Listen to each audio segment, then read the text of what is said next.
Most people think it's an occasional splurge that's preventing you from losing weight, but according to Women's Health magazine, eating habits that we think are healthy are actually sabotaging our weight loss efforts. Joining us with a list of some of those habits, nutritionist and founder of Eating Reset, Alyse Levine. Good to see you again. Hi, Alyse. Let's get right to it. First up, you say eating gluten-free foods is not a good strategy for weight loss. So for one, it's important to know that gluten, it's just a mix of two proteins that are found in wheat, rye, and barley. So unless you're in that really small percentage of the population that has an allergy or an intolerance to gluten, there's no reason you should avoid it.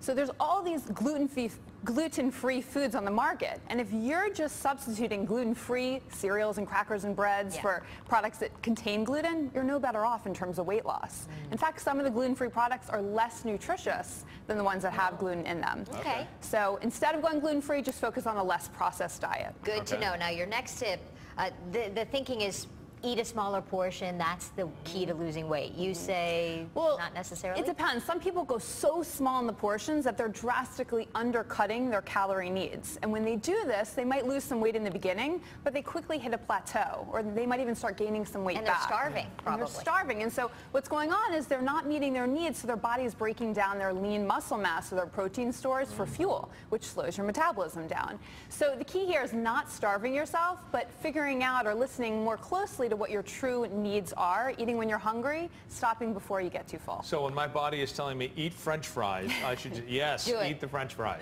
But don't eat an entire plate of French fries. Follow your heart, All right, number 3, drinking juice, even the green juice.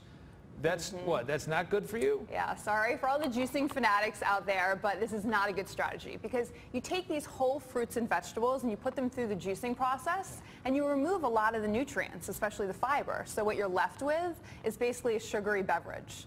And now even all these green juices that are popping up all over the market, a lot of the times they're made with fruit because it makes them taste better. So you get a small bottle of a commercial green juice and it could have 3 servings of fruit in it. Now, I have nothing against eating fruit. It's just if you're trying to lose weight, you shouldn't drink them, you should eat them because the liquid calories are a lot less satiating than solid food calories. Okay. So think eat an apple, don't drink a cup of apple juice. And probably better to blend things in a smoothie because you get the full fiber and everything. You will, exactly. You're going to keep all the nutrients intact that way. What about skipping breakfast? Bad, right? Skipping breakfast. Well, it's one of the most surefire ways to make sure that you overeat later on in the day. Yeah. But I don't believe that if you wake up and you're not hungry, you have to eat immediately upon getting up. I just think that within the first few hours of getting up, if you don't get something in your system, you get caught up in your morning schedule and you don't eat until you're ravenous, at which point you overeat. So keep some snacks, keep some light breakfast items on hand, and make sure to check in with your hunger often throughout the morning to prevent that dangerous hunger zone. All right, number 5, thinking we know everything and not reading the labels. Yeah, so there are so many well-marketed food products out there. I mean, I go down the supermarket aisles and I'm shocked by all the cereals that have added protein and omega-3s, and there's bars full of fiber and calcium and all these products made with whole grains. But you can have these foods and they're still loaded with a laundry list of ingredients, and they're far from wholesome products. So there's actually a study done at Harvard recently that showed that products that have that yellow whole grain stamp on them oftentimes have more added sugars and calories than products without the stamp.